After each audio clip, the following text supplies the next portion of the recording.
I'm hoping that you're coming to this volume 2 of this series I'm calling Stack Distractions after seeing the first volume. In that volume, I kind of explained what the series would be about. And we began talking about one of the main things that I feel is a distraction for people who are setting goals in the precious metals field, and that's copper. And we're going to continue on with the copper theme in this video, volume 2 of the series. If you are new to the channel, I want to thank you for being with me here today. My name is Dubsy. I would love to have you click on that subscription button, become part of this community.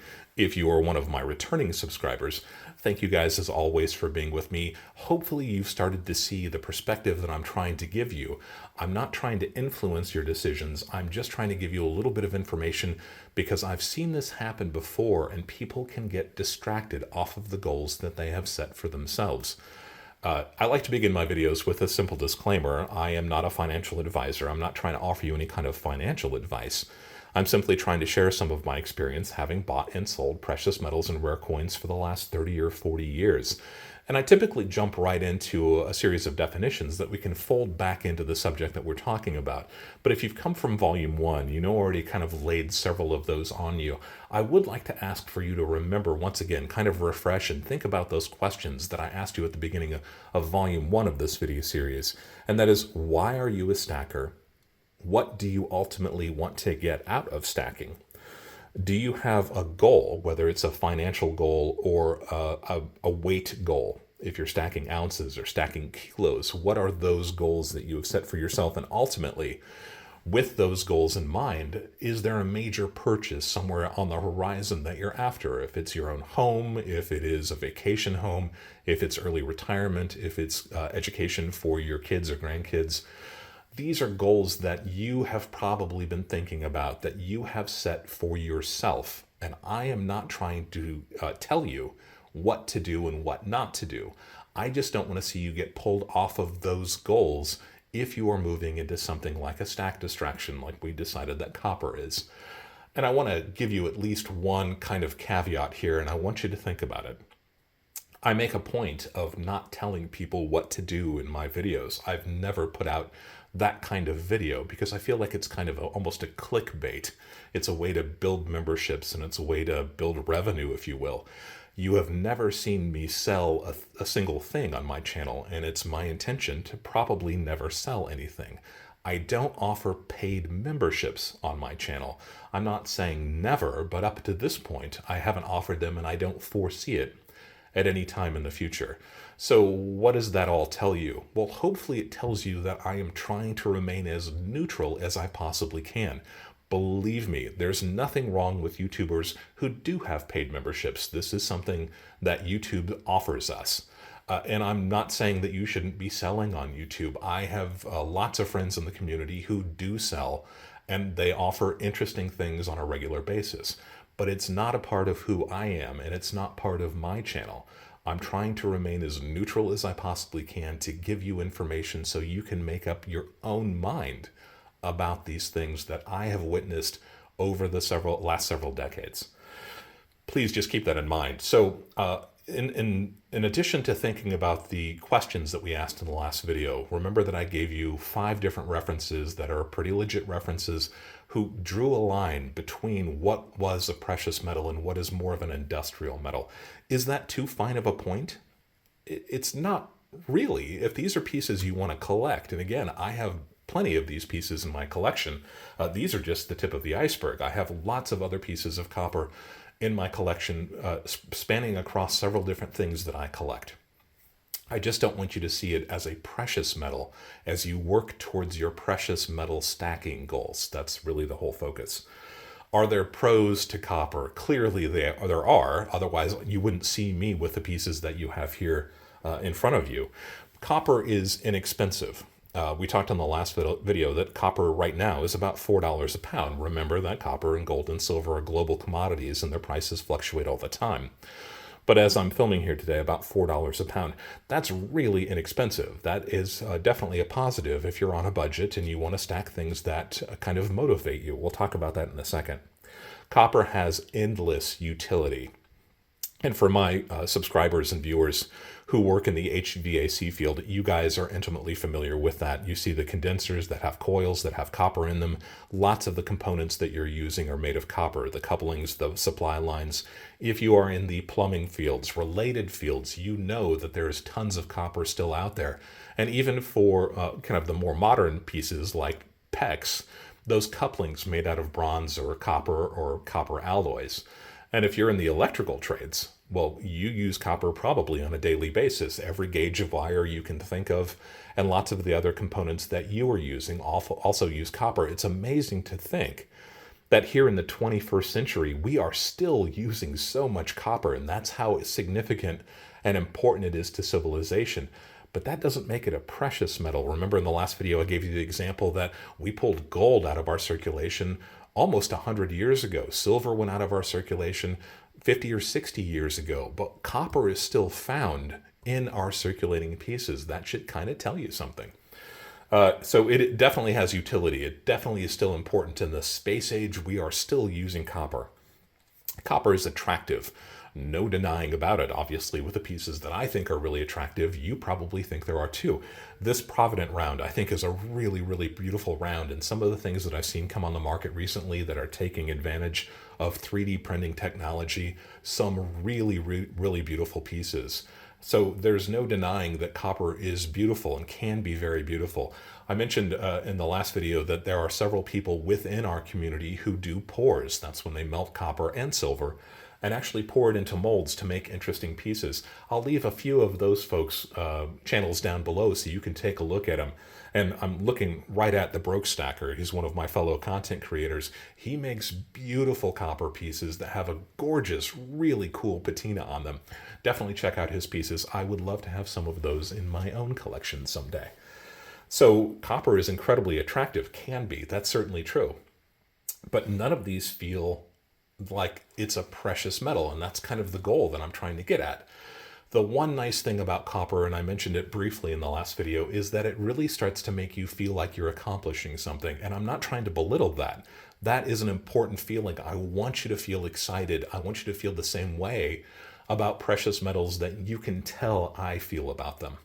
And if having some copper in your collection is something that makes you feel motivated, it makes you feel like you've got the beginnings of a collection or even starting to get to an advanced collection, that's a good thing. There's nothing wrong with that. It's just not a precious metal, and it can get you off of your goals.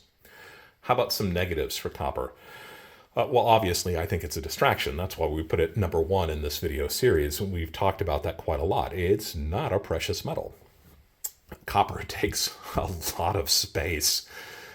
We talked about the idea of copper versus gold and silver, and I've got an illustration here. This is Mexican 2 peso. This is one of the smallest gold coins you can find in the stacking community, and these are really small fractional pieces. Right now, this amount of gold, and that is really tiny, it's a fingernail size piece, is about $120. So that's how much one of the smaller gold coins will cost you that you can access in the market right now. We have 5 pieces there, 1, 2, 3, 4. If we're looking at silver, the equivalent in silver would be about 4 troy ounces. So if we're talking about silver versus gold, you can already tell that there's a huge disparity right there. 4 silver rounds, we do have 4 there, at about $30 a piece would also be somewhere around $120. That's pretty easy to understand. But the equivalent in copper, if we're talking about the equivalent in copper at $4 a pound, we're talking somewhere in the order of 30 pounds of copper to equal the same amount in gold or silver. And when you're talking about that much weight, I want you to think not in terms of the bars that you're used to or the coins that you're used to. Think in terms of car batteries, because every $120, $140, $150 worth of copper is about the equivalent of a car battery in weight. Think about lugging around car batteries. And if you've got to move often, you are talking about a ton, not literally, but it could be, of weight in copper. Copper also takes up a ton of space, and if you are stacking tubes of really beautiful copper rounds, it's not going to take up as much space as it might for somebody who's stacking scrap metal. All my scrappers out there know full well that when you're talking about stripped gauge wire, if you're talking about copper pipes and fittings, that takes up a ton of room. And we're talking about garages or sheds, garbage cans full of this stuff. It doesn't get very compact even when you crush it down. You are talking about a ton of weight and a ton of space. And if you have to move often, that's a nightmare. This is a difficult thing to do. Copper is pretty stable in price. It seems like in the last several years that I checked when I was doing research for this video, copper has hovered somewhere around $4, maybe $4 to $5 per pound. Now, that can be a good thing in some ways, but if you're comparing it to somebody who bought gold 10 years ago or silver 10 years ago, copper seems to be quite steady with its pricing, some exceptions to that. But if you're expecting to be able to kind of scrap copper and stash it, waiting for it to go up in price, you may have a pretty long wait there. And I hate to see you, that opportunity cost that we've talked about can really take you off of those goals also. Wow, retail prices. And this is the one that keeps on sticking in my mind. We talked before about a beautiful copper round like this one. This one has about 25 cents worth of copper in it. So if you are paying $2.50, which would be a pretty expensive round from what I've seen, you're still talking about 10 times the value of the copper. We use the example of a silver round. Imagine if you had to pay 10 times the price of a silver round to get an ounce of silver. We're talking about $300 per round. And that's at just 10 times the price, right? That's at $2.50 or $3 for a round. If you bought a round and paid $5 or $8 or $10, ouch. You're talking about the equivalent of paying $500 or $600 for an ounce of silver. You would never do that. And that's the trap of a stack distraction. Think about that. You can't melt copper cents. I know that some people are doing it, but legally you can't melt them. I love copper cents, and you're going to hear me talking about them in just a minute. But there are laws about it, and you're looking at, this is one of the laws that I pulled off the internet. This is Federal Regulation, Title 31, Subtitle B, Chapter 1, Part 82, Section 82.1, reads, quote, except as specifically authorized by the Secretary of the Treasurer or designee, or as otherwise provided in this part, meaning this law, no person shall export, melt, or treat any 5-cent coin of the United States or any 1-cent coin of the United States. So while you can stash these copper cents, you're not supposed to melt them, and it's against federal law if you do. You also can't export them to another country who's going to melt them. I feel like that's got to change. At some point, that's going to change, and maybe it's not that crucial. We talk about 90% all the time, and that not everybody is melting 90%. A lot of us buy 90% as it is, and even the bigger investors and stackers buy those $100 or $1,000 bags of 90%.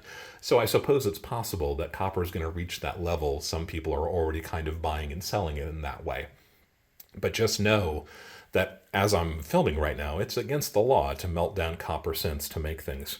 I'm not going to tell anybody. So that's one of the other kind of negatives.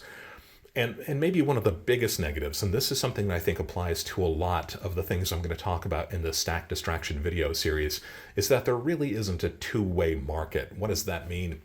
If you go to a local dealer, a coin dealer, or somebody else that you're buying from online, and you're buying a silver round, for example, you can turn around and sell that tomorrow or next week or next year, probably to the same person that you bought it from in the first place. Are you going to make any money off of it?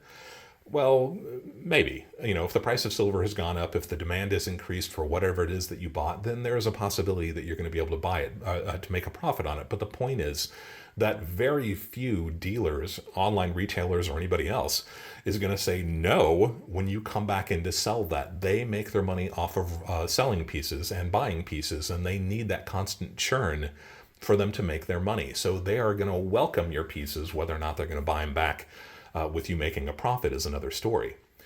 In my experience, and your situation may be different from mine, most of the places that you're buying copper rounds from will not buy them back from you. Think about that. There is a reason why they won't buy those pieces, but they will gladly buy gold and silver and other items back from you. there is a two-way market, buying and selling. Whenever you're talking about something that can fall into this area of stack distractions and there is no two-way market, if they won't buy those pieces back from you, that should be a pretty big red flag. Be very careful if that is the case. Now, I have seen some dealers who will buy copper rounds back from you if they are in pristine condition, but it tends to be at a huge discount of what you've probably paid for those pieces. If you're buying them at $5 a piece, maybe they'll buy them back at $2 a piece. That would be the equivalent of them buying silver back from you currently at maybe $10 an ounce. Ouch. That is a huge, huge red flag for you to be aware of. Ask your dealers, ask the people that you're buying these from, is there a two-way market? Will they pay you your money back if you come back next week or next month? Will they take these pieces back from you? If they do, is there a huge discount? There are other options when you sell copper, and we'll talk about some of those in just a second. So that's one of the main things that I feel is one of the most important things to keep in mind as we're exploring these stack distractions. Is there a two-way market? Think about the other things that you have in your stack and ask yourself that question. And the last thing is kind of the negatives about copper is the same thing that I said was a positive. It can make you feel like you've got a stack of things. And while I do feel like that is a positive thing sometimes, if it's taking you off your goals, if you decide that you don't want a mercury dime this week, if you're on a tight budget and you've gone into a local shop with $3 or $4, but man, those copper rounds are awfully big. If you don't want to spend the money, the $25 or $30 on a silver dollar or a silver round, but you see 10 of these copper rounds at $3 a piece, it's going to make you feel like you've got something. But is that at the expense of building your stack of things that will really help you get to your goals? Remember the retail pricing, remember the two-way market. That is a very big negative also. So we've talked about some of the pros and cons of copper. Clearly you can see that I like copper, that I've got lots of it, but keep those negatives in mind and think about if you have encountered other positives or negatives. And if you want to, go ahead and leave a comment down below. I like to encourage people to leave comments, be civil, but if you've got something that you feel is a positive or a negative, think about that, leave that comment down below, and I encourage everybody to read through those comments. What are some of the sources for stacking copper? My favorite is absolutely positively the pre-1982 copper cents. I'm going to stop right there because I know that there's some stackers out there who are telling me, yelling at the screen, of course they made copper cents in 1982.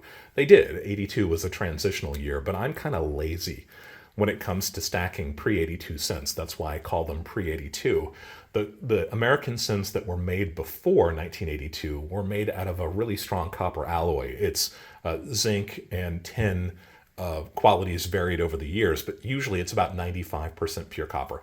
81 and earlier, kind of like the 1964 and earlier for our 90% silver, 81 and earlier is largely copper. In 82, we had a transition, so some of the pieces were those zinc cents while some remained copper. Lots of people can tell the difference. A lot of people have a very inexpensive scale they use to measure them. I'm just too lazy to do that. If it's 82 and later, it goes back in the change jar that gets turned in at the Coinstar or my bank. But if it's 81 and earlier, 82 and later, 81 and earlier, it definitely goes into the jar, and I've got probably 5 of these, and yeah, they are heavy. This is 15, 20 pounds of copper, just to give you an idea of how much we're talking about. I'd pick it up, but I'd drop it on these pieces, I guarantee you. Pre-82 cents, 3.11 grams of 95% copper, and the balance is usually 5% tin and zinc. So as I am filming here, each pre-82 cent is worth about 2.8 cents. That's about 300% of their face value, 1 cent, 2 cent, 3 cent. That is a huge return on investment. If you're talking about in terms of investment and returns on investment, 280%, something like that, if my math is right. Can you imagine something that has an instantaneous 280% return on investment in any other field that you're talking about? Keep in mind, you can't melt these, but still, I think that's a really cool thing. So, and this is something that if you are an age where you kind of missed out on pulling those 90% or even 40% halves out of circulation, then I kind of feel like that's why I like to stack copper cents. They're becoming harder to find. And I want you to chime in if you feel that too. When I'm getting change as we move to more of a cashless society, in 1982, we started making cents primarily out of zinc with a copper wash on them. And I hate Lincoln cents that are made out of zinc. I think you probably do too, right? These are getting tricky to come by. I find, if I get a handful of change from buying something and there are 1 or 2 copper cents in it, it's a lift. It's almost like I found silver in change. That's an exciting thing for me. And clearly, I set them aside and I keep them. Don't discount nickels. Nickels are actually made out of 75% copper and 25% nickel, so they're primarily nickel. Right now, silver nickels. Right now, nickels, just regular standard nickels, are only worth about 5.4 cents, but they're still more than their face value, right? That's what drove silver out of our coinage originally. So copper cents at 2.8 cents a piece versus the face value of 1 cent. Man, I love these. It seems silly. Remember that there is an opportunity cost when you are setting coins like this aside. You're not investing that money in the stock market or putting it into a bank account that's making 3 or 4 or 5% interest. So there is an opportunity cost to holding on to these. But sometimes you kind of have to do things the way that you want to do them, regardless of what the opportunity cost is. If that's why you're collecting copper, nothing wrong with that. Just keep in mind that there is an opportunity cost. Frankly, there's an opportunity cost to all of the precious metals that we have too, right? So copper cents, pre-82 copper cents, my very favorite way to get this.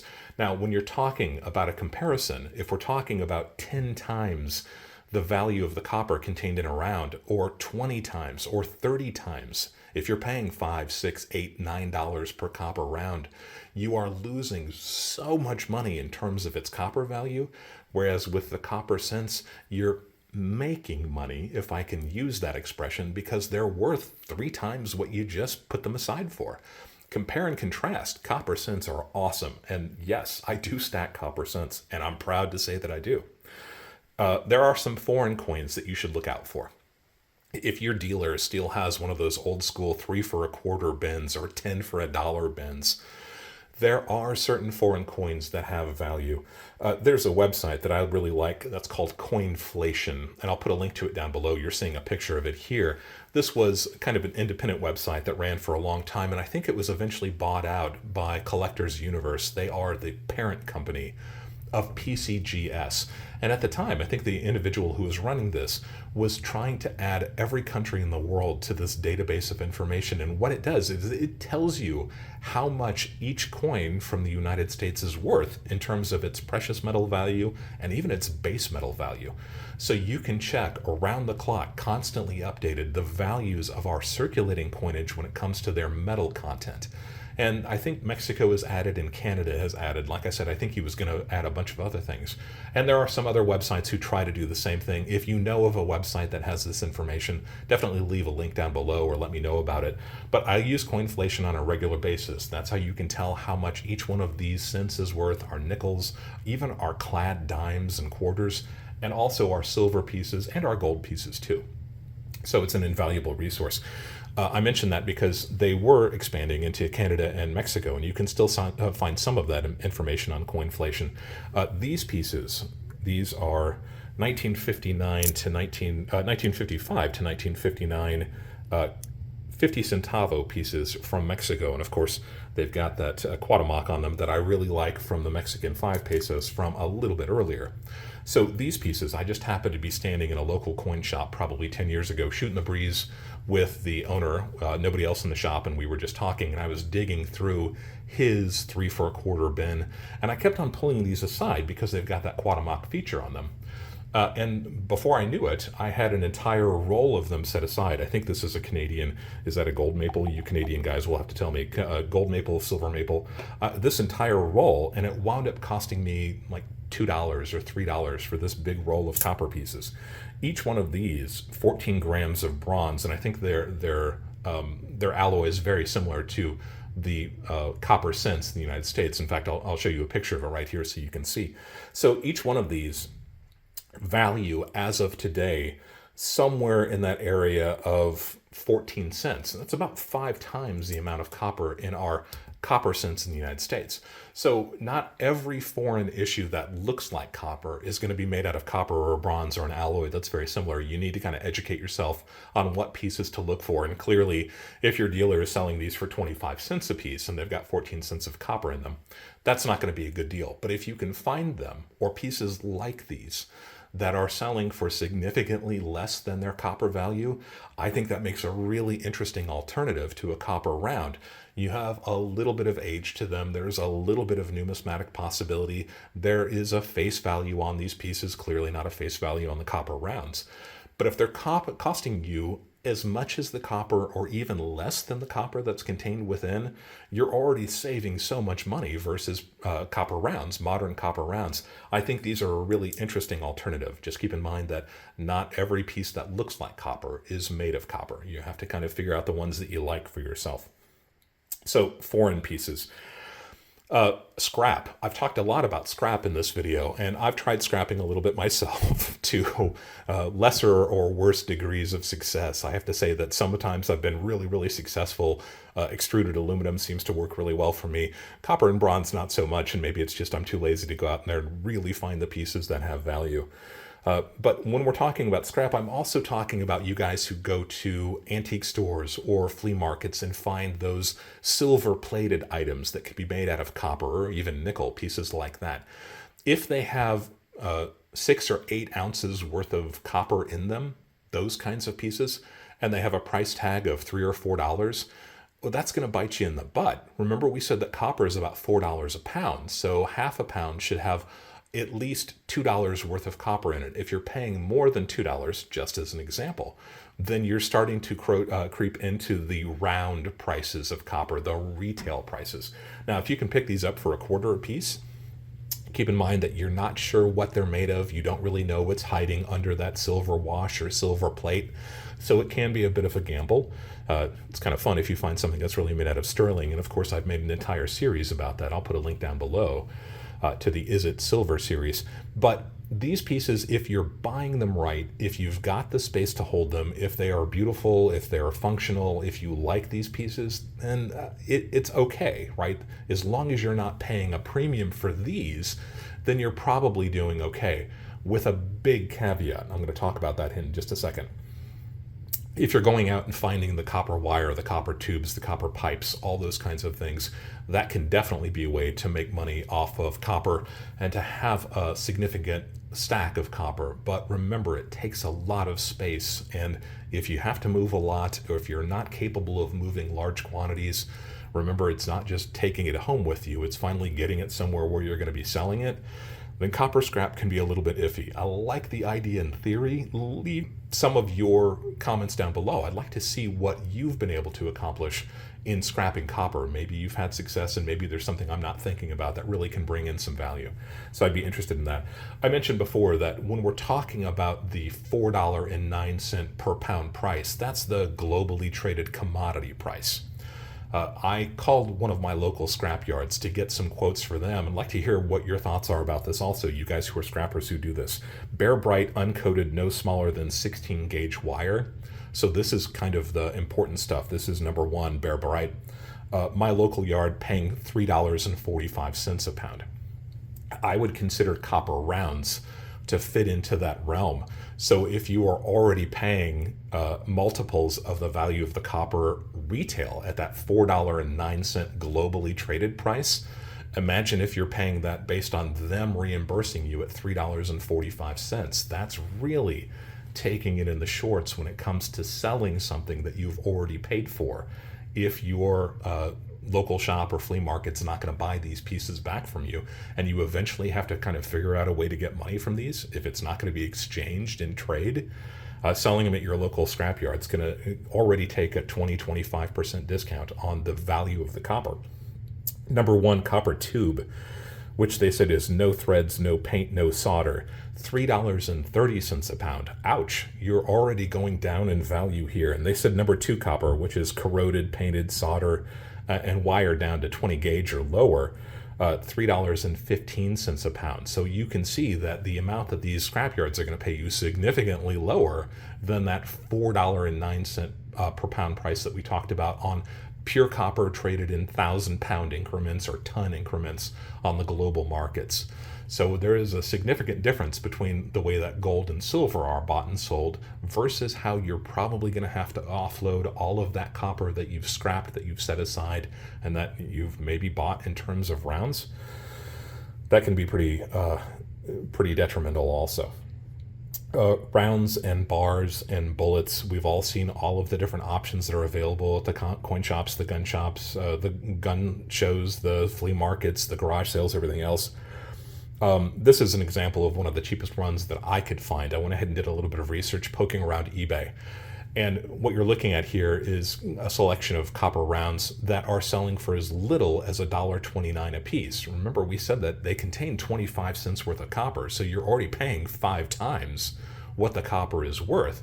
But this is one of the least expensive ways that I could see buying these pieces. And unfortunately, you have to buy at least 100 of them at a time to get that low price. And if this isn't the style that you like, 5 times their value is already a distraction in my eyes. So if this is something you want to pursue, and I've seen some really, really cool looking bullets that are made out of copper with the weight stamped on them. The bars, some of them, I know that Silvertown makes kind of a retro looking poured copper bar. Just think about the premiums that you're paying, not just a dollar or so per unit. You're talking about 10 times the value of the copper inside. Stack distraction. They're still pretty cheap, $1.29, but again, you have to buy at least 100 of them at a time. Compare them to the pre-82 cents that actually have a value of 3 times their face value. You're already making money on the copper cents versus buying these other vehicles where you're going to be taking in the shorts. I'm just trying to give you options if you want to have this in your collection. I'm hesitating to call it stack. There are ways to do it that are actually going to maybe bring you some positive benefits. So some final thoughts as we're getting off of this. Remember, I'm not telling you what to stack. I'm not saying don't have copper rounds. I don't want to see you off of your target that you've set for yourself. When it comes to precious metals, we talked about some of the positives, but we also talked about the negatives of copper. And if it gets you off of your own target that you've set for yourself, then it's definitely a stack distraction. If you have questions about any of the things that I've talked about in the video today, I encourage you to leave a question down below, and I really want people to share their own experiences. Go down below, read through the comments. I'd love to hear your thoughts on this. If you have ideas or suggestions for other videos, including pieces in the Stack Distraction series, love to hear your thoughts about that. If I make a video based on your suggestion, I'll give you a great big shout out. Once again, if you're not subscribed to the channel, I'd like to ask you to go ahead and click on that subscription button. It doesn't cost anything to subscribe. It's just a way of showing support, and I'd love to have you be part of the community. If you are not aware, I tend to premiere videos on Friday evenings, and I'm usually there during the premiere to chat with you, to talk about topics that we're discussing. Love to have you join me for those premieres. Check your calendars, check the schedule to see, hit that notification button, and you'll see the videos that I have coming up on Friday evenings. And sometimes I go live with a live stream immediately following those videos, and that's a great opportunity to chat with other people in the community, to bounce ideas off of each other. You usually have kind of a theme that we talk about, but we leave the floor pretty open. You're welcome to discuss pretty much anything you want to related to coins and precious metals. Always be learning, and thank you for allowing me to be a part of your journey as we go deeper into the world of coins and physical precious metals.